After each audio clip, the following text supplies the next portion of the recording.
Вам в аду всем гореть, тварям! В аду! Хотите, бойтесь, смешно, блядь, уже режет по чуть-чуть, вы будете тоже перерезаны. Режут, твари! Всех! Всех нахуй просто. Цепями, цепями побьют нахуй всех! Лыбится оно, сука, ебать. А что ты лицо прячешь? Что ты лицо прячешь? Покажись, блядь, народу. А наши потом и вернутся, еще всех покорят! Я сейчас тебя еще хуёвую Одессу закину, блядь. Пидоры, блядь! Хуйло, блядь. Хорошо, вы нам не слышали ничего. Ты шо, блядь? Мрыжики, блядь. Продажные. Красавцы, вперед! Да напередочек, да, ебать, слышал, блядь, толпой, Они блядь. хотевают, наверное, блин, от шахедов защищают. Пиздец. От детей и женщин подальше, подальше. Ты шо?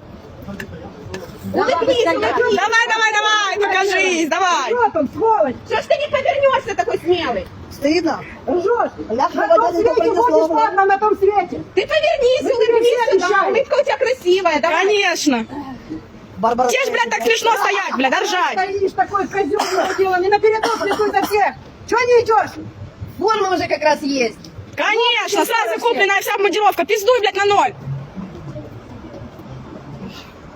Кошмар, я только не зашло туда. Столько зашло туда, что я не знаю, как тогда вот 15 и 17 человек зашло в СТО. Одного толкает, выталкивает. 17 человек. Из них 2 полицейских. И тут, я не знаю, человек 20, наверное.